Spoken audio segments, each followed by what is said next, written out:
And Anas ibn Malik رضي الله عنه قال سمعت رسول الله صلى الله عليه وسلم، وهذا حديث 42.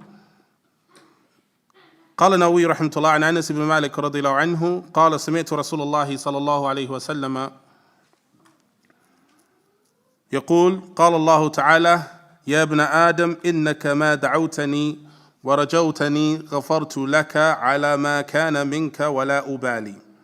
يا ابن آدم لو بلغت ذنوبك عنان السماء ثم استغفرتني غفرت لك يا ابن آدم. إنك لو أتيتني بقراب الأرض خطايا ثم لقيتني لا تشرك بي شيئا لأتيتك بقرابها مغفرة. رواه الترمذي وقال حديث حسن صحيح. In this final hadith, in 40 hadith, Anas bin Malik, Sahabiyun Jaleel, radiyallahu an, who was from the last of the Sahaba to die, who was the last of the Sahaba to die in Basra, radiyallahu an, Khadim Rasulullah sallallahu alayhi wasallam. We've done his tarjuma before. And he said that I heard the Messenger sallallahu alayhi wasallam saying, O son of Adam, innaka ma da'awtani. O son of Adam, as long as you invoke me and have hope in him, I shall forgive you for what you have done, and I should not mind. Yani wala ubali. Ya ibn Adam, O son of Adam, were you there? Were your sins to reach the clouds? And as sama, were your sins to reach the clouds of the sky? And then you ask forgiveness for me, I would forgive you. Ya ibn Adam, O son of Adam, were you to come to me with sins nearly as great as the earth that you know, and were you then to meet Allah subhanahu wa ta'ala, not associating partners with me, I would bring you or forgive you as much as that. Wrong translation here. Okay. In this hadith, amazing hadith, and Nawawi rahimahullah ta'ala, he said, Rawahu Tirmidhi wal qala hadithun hasanun sahih, and that's correct, the hadith is authentic. And point number one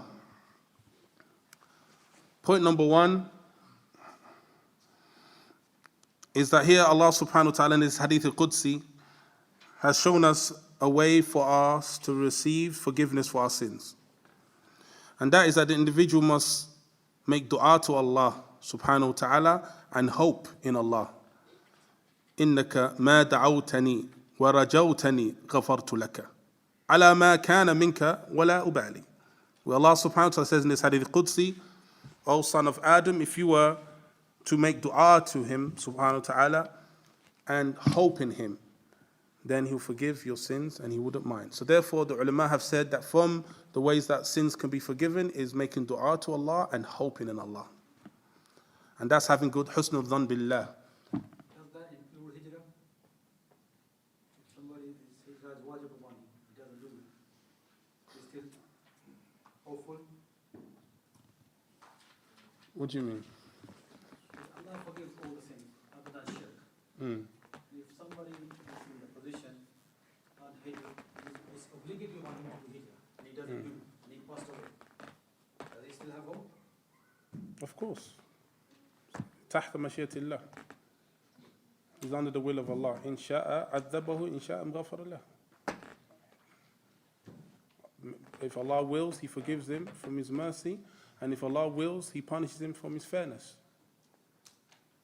But we don't want to be in that position. So, barakallahu feek. So point number one, and that is that from the ways for sins to be forgiven is to hope in Allah and make dua. Point number two, it shows the virtue of Tawheed. In this hadith, it shows the virtue of Tawheed. And that the people of Tawheed, and Tawheed is a means for one's sins to be forgiven. And Tawheed is a means for one's sins to be forgiven. As Allah subhanahu wa ta'ala said, ثُمَّ لَقَيْتَنِي لَا تُشْرِكْ بِي شَيْئًا لَأَتَيْتُكَ بِقُرَابِهَا مَغْفِرَةً. And if you meet him, Allah subhanahu wa ta'ala, and not associating partners with him, that he will forgive you, subhanahu wa ta'ala.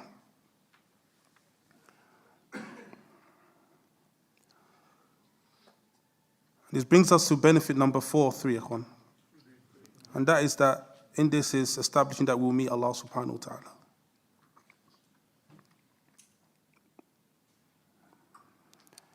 And that we need to meet Allah subhanahu wa ta'ala upon tawheed and ikhlas. La tushrik bi shay'a.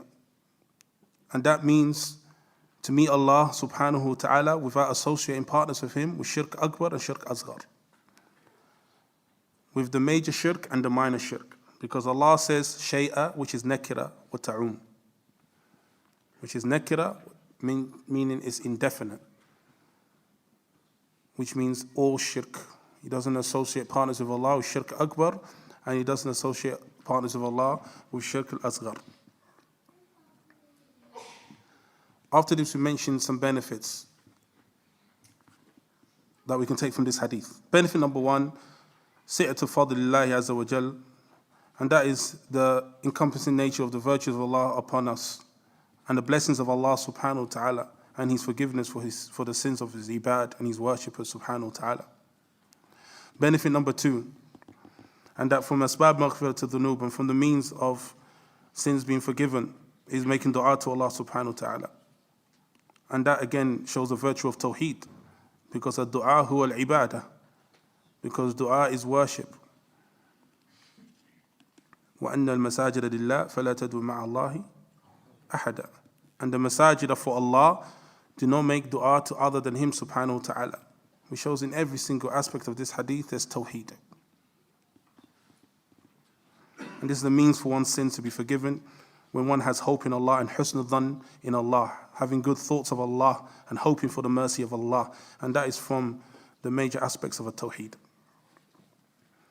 Benefit number 3, the virtues of al-istighfar ma'a tawbah. The virtues of seeking forgiveness from Allah subhanahu wa ta'ala and making tawbah.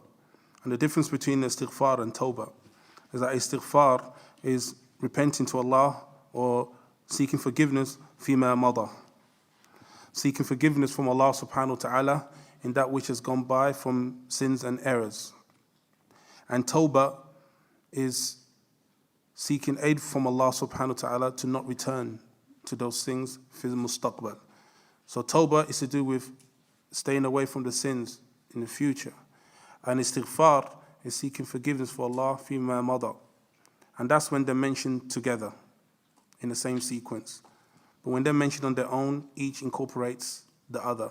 إِذَا اجْتَمَعَ افترقا وَإِذَا افترقا اجْتَمَعَ. When they're mentioned together, it has 2 different meanings, meaning that istighfar, seeking forgiveness about that which passed, asking for forgiveness that which passed, and tawbah is that which will come. So this shows the virtue of istighfar, seeking forgiveness from Allah subhanahu wa ta'ala.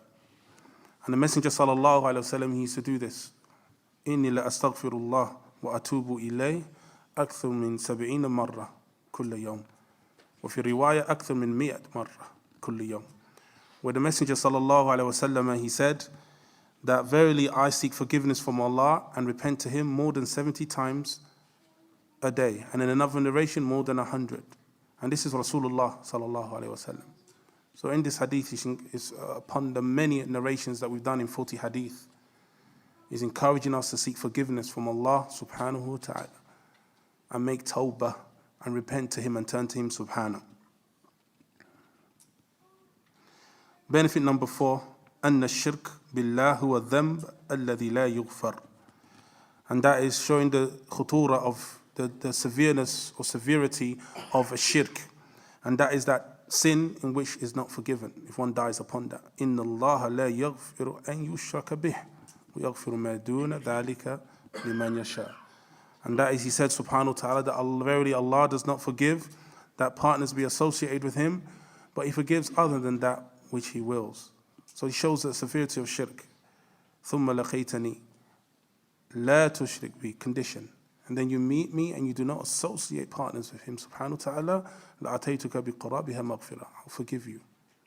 Showing the severity of a shirk. وَقَدِّمْنَا إِلَى مَا عَمِلُوا مِنْ عَمْلٍ وَجَعَلْنَاهُ هَبَاءً مَنْثُورًا. And we bring forth that which They have done indeed, and we've made it like scattered dust. وَلَقَدْ أُوحِيَ إِلَيْكَ وَإِلَى الَّذِينَ مِنْ قَبْلِكَ لَئِنْ أَشْرَكْتَ لَيَحْبَطَنَّ عَمَلُكَ وَلَتَكُونَ مِنَ الْخَاسِرِينَ بَلِ اللَّهَ فَاعْبُدْ وَكُنْ مِنَ الشَّاكِرِينَ. Like Allah subhanahu wa ta'ala said to the Messenger sallallahu alayhi wa sallam, I have revealed to you and revealed to those before you that if you associate partners with Allah, your actions will be null and void, and you'll be from the losers. But rather turn to Allah. بِلِلَّهَ فَاعْبُدْ. Rather turn and worship Allah and be from the shakirin, and be from the grateful ones. So this shows that gratitude, and from the highest level of gratitude, is not associating partners with Allah subhanahu wa ta'ala. Benefit number 5 that we can take from this hadith is fadl al-ikhlas. And a befitting end to this lesson and to this book is the virtue of sincerity. وَأَنَّ اللَّهَ يُكَفِّرُ بِهِ الذُّنُوبِ. The fruits and virtues of sincerity and ikhlas. And that is seeking the face of Allah subhanahu wa ta'ala in one's actions and his statements, free from riya, showing off and seeking the pleasure of other than Allah subhanahu wa ta'ala. Fadl ikhlas. In this hadith, he shows the virtue of ikhlas. وَأَنَّ اللَّهَ يُكَفِّرُ بِهِ الذُّنُوبِ. And that Allah subhanahu wa ta'ala, by it, will forgive the sins. My question is this, and the final question for Abdul Muhit. I've seen you every lesson, so I'm going to give you an opportunity to have this last book. And that is, how is this hadith a proof for the virtue of ikhlas and not falling into riya?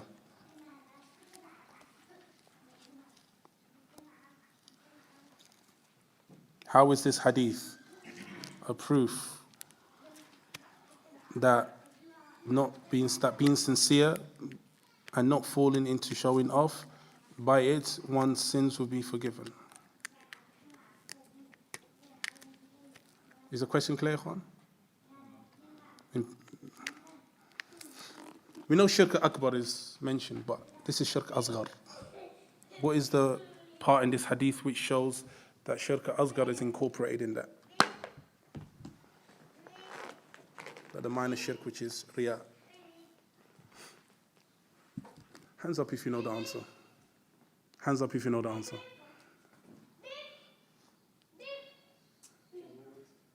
Repeat the question. Okay. From the virtues of this, from the benefits of this hadith, is the fact that shows the virtue of ikhlas, the virtue of sincerity, and not falling into riya and showing off. And by that is a means for one's sins to be forgiven and wiped out. Where is this shown in this hadith? Not shirk akbar, shirk asghar, riya. Staying away from that. Did I say that today? Maybe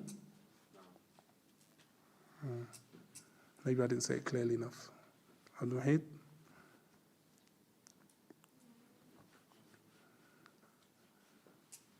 Can I ask somebody else? Yeah? I'll ask the brother next to you because I see him every week as well.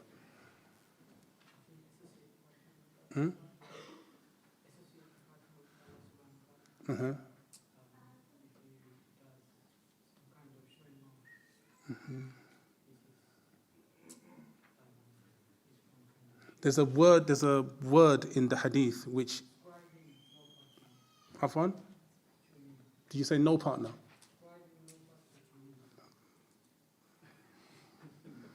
No partner, yani shay'a. No. No partner, yani absolutely indefinite, which incorporates not showing off. And that is, I said, la tushrik bi shay'a. And that's nakira wa ta'um. And it's indefinite, which means any shirk at all. Which means that incorporates that, is staying away from riya and showing off. That if one stays away from this, it's a means for their sins to be forgiven. No, it's correct. Sahih wala?